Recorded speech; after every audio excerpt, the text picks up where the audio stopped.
Pittman, Executive Editor at Cooking Light. Thank you so much for joining me today. I'm going to be sharing 3 fun ideas for Memorial Day. So you're probably going to go to or have a backyard barbecue, and you need a good coleslaw.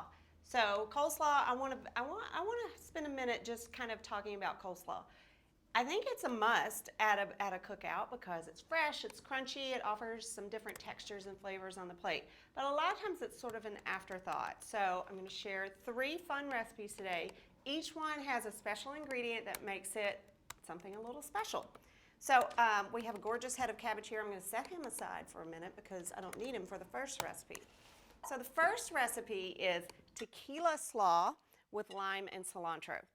Tequila Slaw. So there you go. That's our secret ingredient that's going to kick this slaw up to the next level. Now, instead of starting with fresh cabbage, for convenience, we've purchased a 14-ounce package of coleslaw mix. It's usually shredded cabbage and carrots. Sometimes you can find it with some red cabbage in there. It just depends on the brand that you're using. This is a creamy coleslaw. So we're going to run the gamut here. We're going to have creamy, kind of vinaigrette, and then something sort of in between. So with a creamy coleslaw, we're starting with mayonnaise. We're using canola mayonnaise here, which is something that we like at Cooking Light because it has no saturated fat. You could definitely use whatever mayo you like or are comfortable with. You could use an olive oil mayo, that would be delicious here, or a standard mayo or a homemade mayo if you're so inclined. So we have some mayonnaise, and then I'm adding to that some fresh lime juice. So lime juice is key here. This is going to give some bright acidity that's not quite as acidic as, say, a white vinegar or a lemon juice. It's just a little bit softer. Just mixing that in. And then our fun namesake ingredient, tequila, 1 tablespoon. If this is something that you keep on hand, definitely add it here because it's going to punch up the flavor. Your guests will notice it. It won't taste alcohol hot, but it will taste like there's something a little special there. If you don't have tequila on hand, don't go out and buy a bottle special for this. You can leave it out. Okay, and then I have 2 teaspoons of sugar. You can leave that out if you don't want to add sugar. I like it because it brings all the flavors together into balance. We also have a 1/4 teaspoon of kosher salt. So that's our dressing. It's a little bit on the thin side, but once we add the cabbage, you'll see it just sort of all absorbs and soaks in together. So I'm adding the 14-ounce package of coleslaw mix. Okay. And then 1/3 cup of thinly sliced green onions. And then a 1/4 cup of chopped cilantro. Now I know cilantro is a divisive ingredient. If you don't like cilantro, you can leave it out. You can substitute parsley if you'd like. So don't say this is a no-go because you don't like cilantro. You could definitely leave it out or substitute parsley.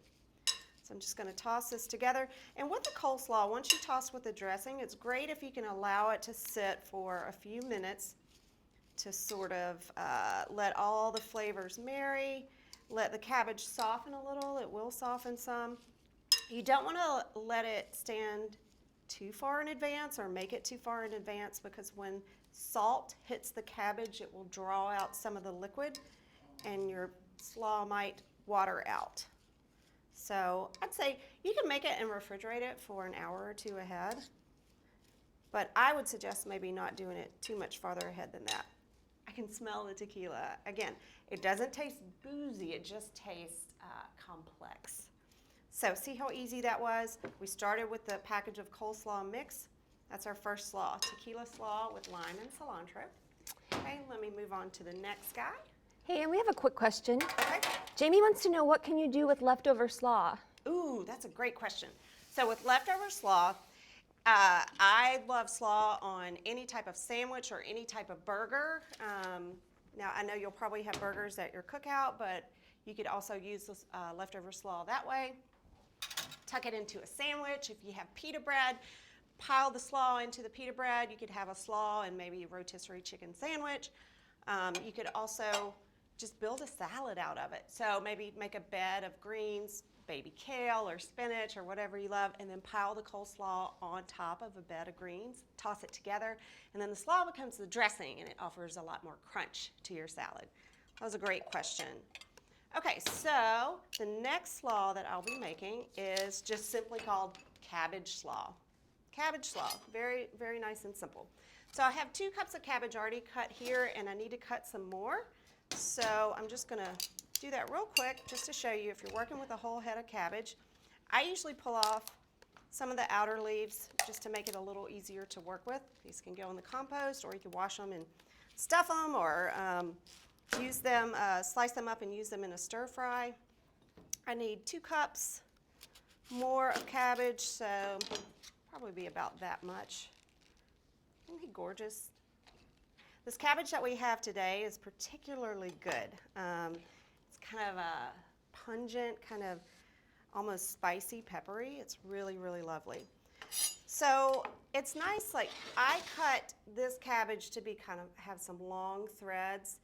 If you don't want to do that, if you feel like that's kind of too hard to eat, what you can do is you can take your sort of slab of cabbage, cut it in half this way to make shorter strands, and then just go through and slice. You can use a mandolin to do this very, very quickly, or just use your knife and go through and slice. You can make the slices a little thicker if you want a little more texture. I try to go pretty thin. I don't get it razor thin or paper thin, but fairly thin. So like I said, I need about 2 cups. I think I might have a little more than I need here.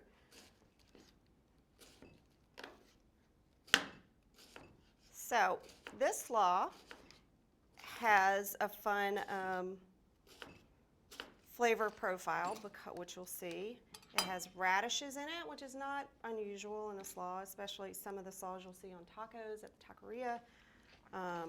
Let's see, that's maybe about 1.5. Let me just cut up a little bit more. So we have radishes. I brought a really fun, pretty radish that I picked up at the farmer's market on Saturday. But the slaw also has not cilantro, which you might expect, and not parsley, which you also might expect, but fresh mint. So that's the ingredient here that's going to take this slaw and make it something memorable. Like I said, slaw sometimes gets short shrift at the cookout.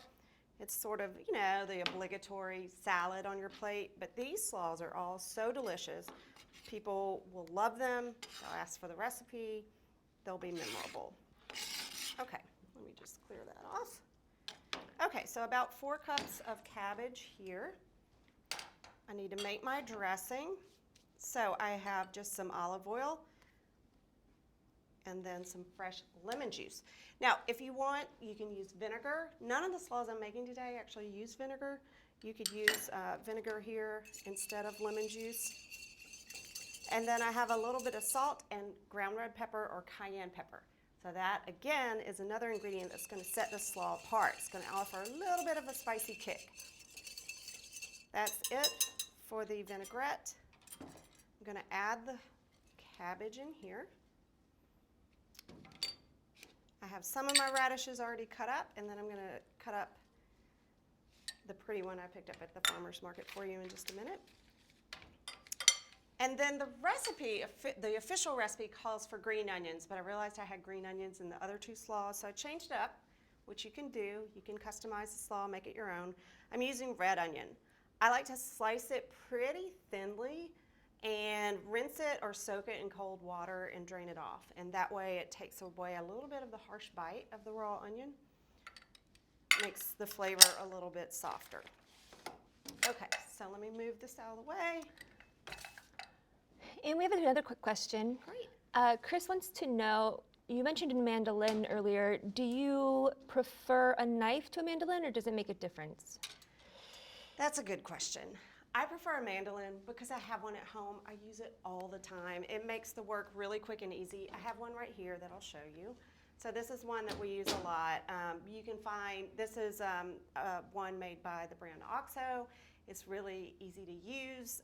You can also find some very inexpensive ones made by Ben Reiner. at a lot of Asian markets, it folds down, or it actually doesn't fold. It's just very kind of bare bones and very inexpensive. I love a mandolin. I use it all the time for salads, for garnishes, for all kinds of things. So that's a good question.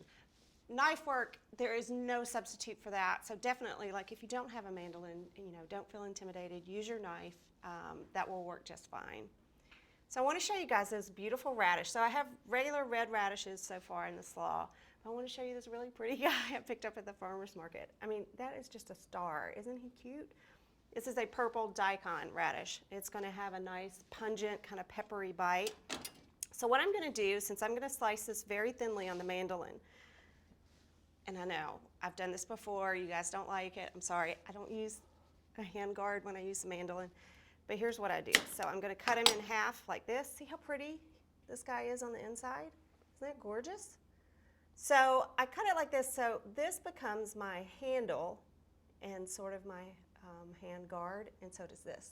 So I never get my fingers too close to the blade. I know, don't do as I do, do as I say. Please use the hand guard. Don't do like I do.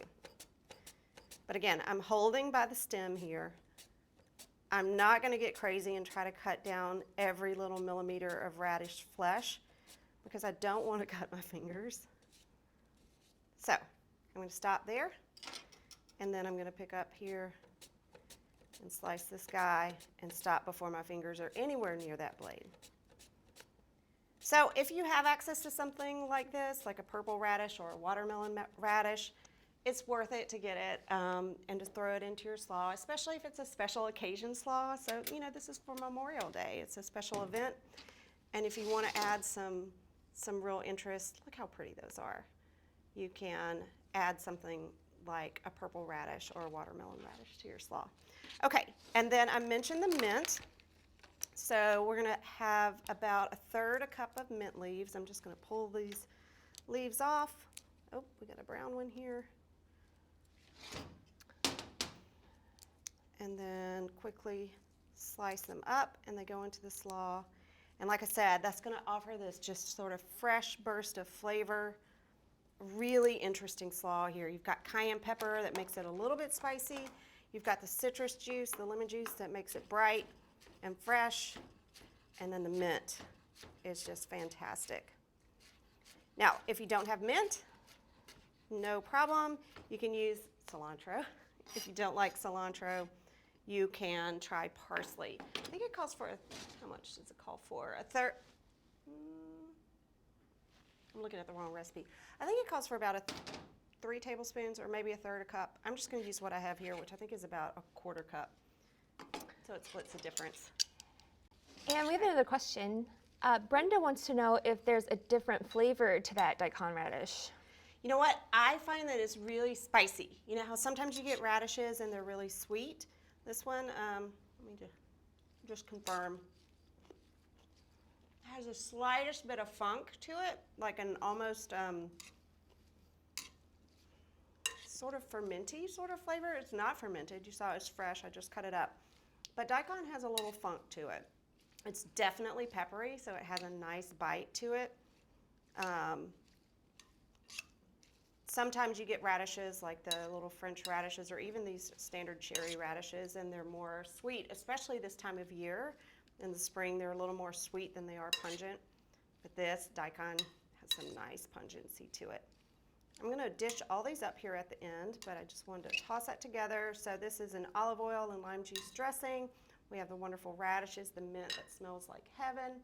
Let me set that guy over there and bring you to the last slaw that we have, which is Greek slaw. So this is based on a fast casual restaurant slaw. It's really delicious. I made this for my husband's family last year for 4th of July, and they went nuts. They went nuts for this. Everyone asked me for the recipe. They ate it all. They licked the bowl clean. So I can vouch for this.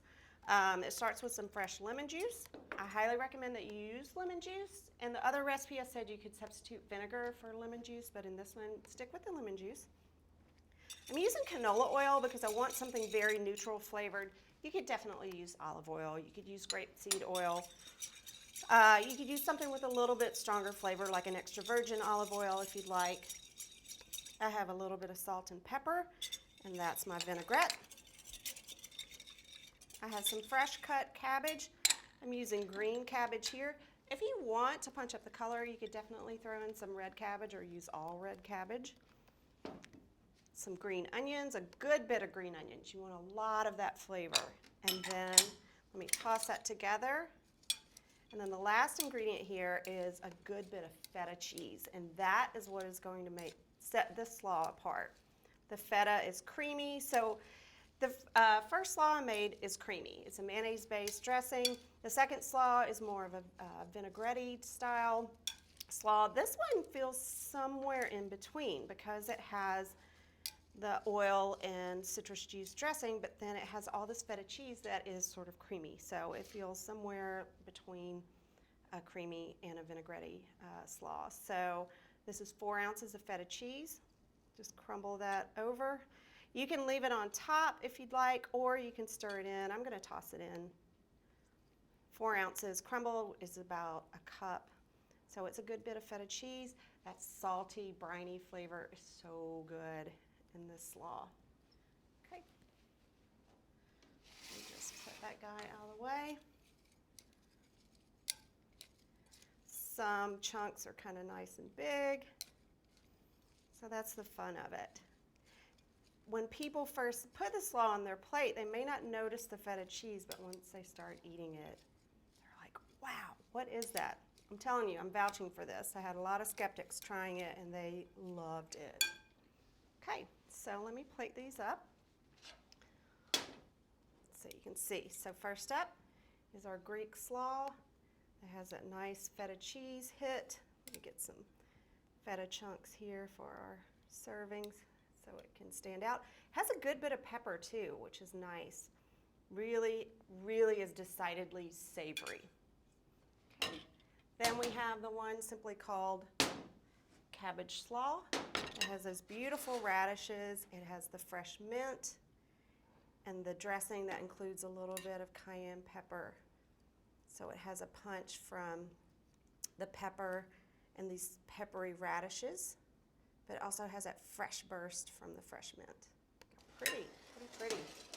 And then the last one was the first one that I made, the creamy coleslaw, the Tequila Slaw, with that wonderful, not so secret ingredient that makes it a little special.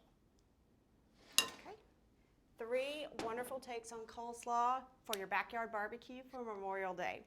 I hope you enjoyed those ideas. I hope you'll try these slaws. Please let me know in the comments if you enjoyed these and if you did try them. So we're actually off next Monday for Memorial Day. Everyone here in the studio has a day off, so we will see you in 2 weeks, not next Monday, but the Monday after. If you're watching this on Facebook, please share this post and like it. If you're watching on YouTube, please subscribe so you'll get notifications when we go live. And if you're watching now, thank you so much for joining. I'll see you in 2 weeks.